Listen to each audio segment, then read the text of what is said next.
Welcome back, Minties, to Near Mint Condition, a channel where you can be part of a positive, honest community and lay claim to some comic book knowledge. I'm your host, the Astonishing Melanie, and today I'm doing an overview of Fables Deluxe Edition Book 16 by Bill Willingham and Mark Buckingham, so stay tuned.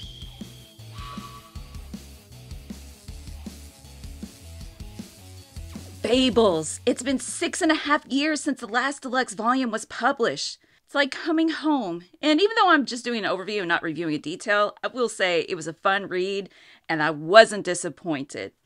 Book 16 retails for $39.99 and contains 304 pages. It collects issues 151 through 162 titled The Black Forest, and the previous creative team of Steve Lealoha, Lee Lowridge, and Todd Klein returned to do the inks, the colors, and letters respectively. It's a DC Black label that's rated 17+ because of violence and, Cinderella is usually dropping F-bombs. Corinne Reed does this gorgeous cover for the book that is also the dust jacket. There you go. And to show you that this is oversized hardcover, here is Miracle Man.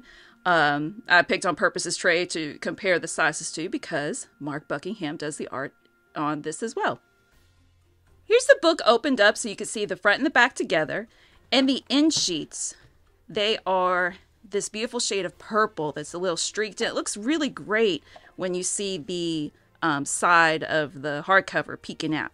Here we see Tink and the ominous Peter Pan along with Geppetto here at the bottom. Flip the page, another gorgeous spread here. I love the graphic design of these books. Like, look how fancy and dreamlike this is with the watercolors and the ornate decoration right here. We have the table of contents, and there is a note from colorist Lee Lowridge at the beginning with how happy he is to work on the title again. The spectacular covers done by Christina Calada and Corinne Reed are placed before each issue. And again, apologies if I mispronounce names. And Mark Buckingham still frames the pages with sidebars of artifacts and symbols of sorts. Like here we see King Cole's pipe and Maddie's cattail above the rubble of Fabletown. Bigby has a wolf, Snow White has a white rose, and Ambrose has his initial with a fountain pen and a quill. I'm not going to go into spoilers for this deluxe edition, but I will briefly, and I mean briefly, explain the overall plot of Fables since it's been several years, and if you've never read the first 150 issues of Fables, there will be spoilers ahead for main plot points. But again, I'm not going into spoilers for this particular book, just everything else that happened beforehand. In short, Fables is a story about the characters from various fables running from a common enemy, the Emperor, who is really Geppetto, and they hide as exiles in our world, the mundane or Mundy world, because it lacks magic. It is an epic story in which each character is unique and developed. Okay, so just to give you an idea of what this is about, I will tell you somebody that returns in this first issue, but again, I'm not doing spoilers for like big events that happen throughout the book. Snow White returns in this book. She was the deputy mayor of Fabletown, the magically concealed settlement in the Mundy world. Bigby, the big bad wolf and former sheriff, they are married and their children who have the powers of transformation, can turn into wolves and other things. The secondary narrative focuses on Cinderella. She returns after being resurrected. She died in the act of assassinating the powerful witch Totenkinder. The story picks up with King Cole, the mayor of Fabletown, talking to the military about how Fabletown has been concealed for hundreds of years. In the meantime, an individual surveys the mess and shares his disgust with someone whom he calls Tink. I don't think he ever says his name, but surely it's Peter Pan.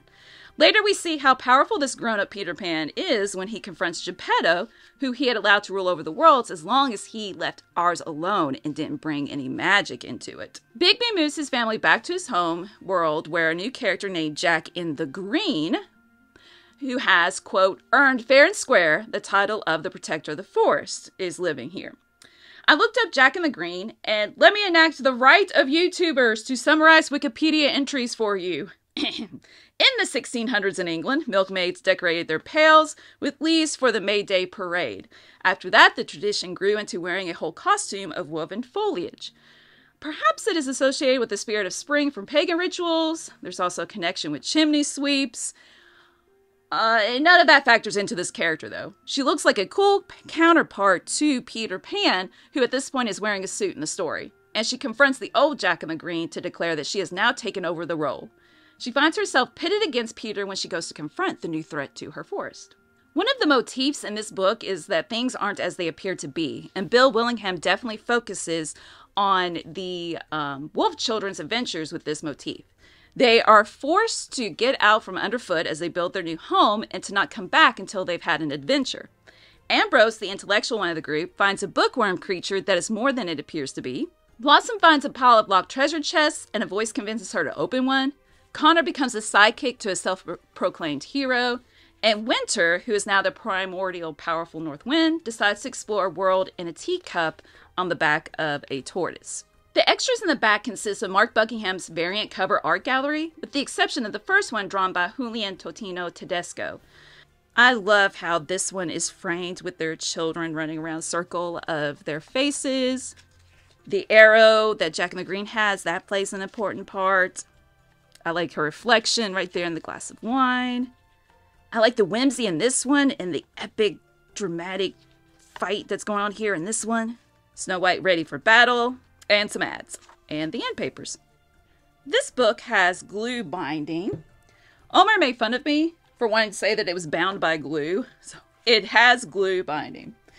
There is a bit of gutter loss with it being bound by glue, and let me compare it to volume 15. Here's volume 15.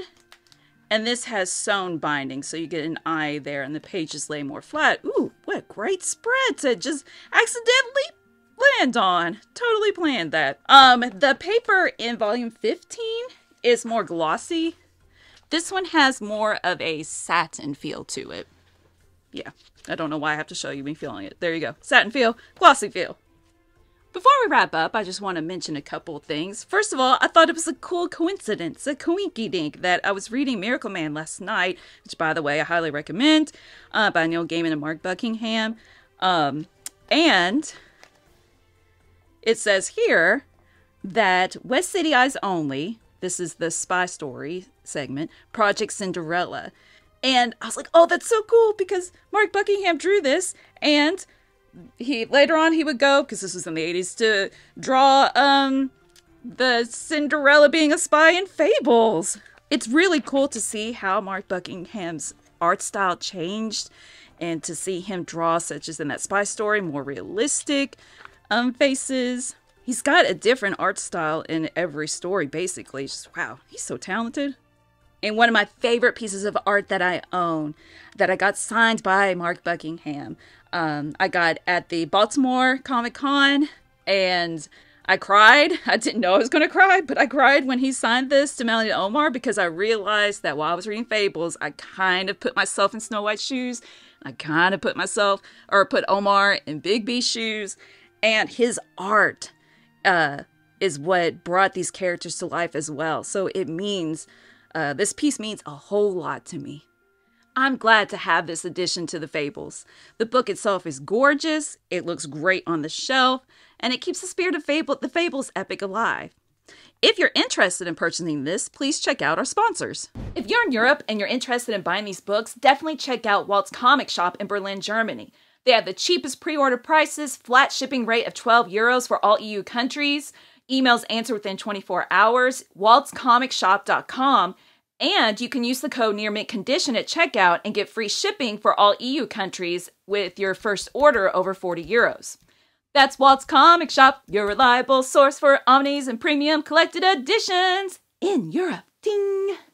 CheapGraphicNovels.com, your online home for graphic novels and collected editions up to 50% off cover price. They have excellent shipping and prompt and helpful service. Check out their bargain deals for up to 90% off cover price. And don't forget, the CGN also takes pre-orders. That way you don't miss out on the hottest releases. And they are currently running a special promotion for you Minties. If you're a first-time customer, after receiving your order confirmation email, reply back to that email and let them know Near Mint Condition sent you their way. They will then apply a free shipping promotional credit to your next order in the US. Cheap Graphic Novels, your source for the hottest books with the kind of deep discount, quality shipping, and customer service that will keep you coming back for more.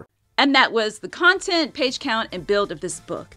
Let us know in the comments if you have any fond memories of this long-running series, but try to keep it vague and spoiler-free. Hit the like button on the video so that YouTube will recommend it to others, and a big shout out to our patrons who support the channel. Seriously, we couldn't do this without your support. Thanks for sharing the love of comics, and as always, stay minty!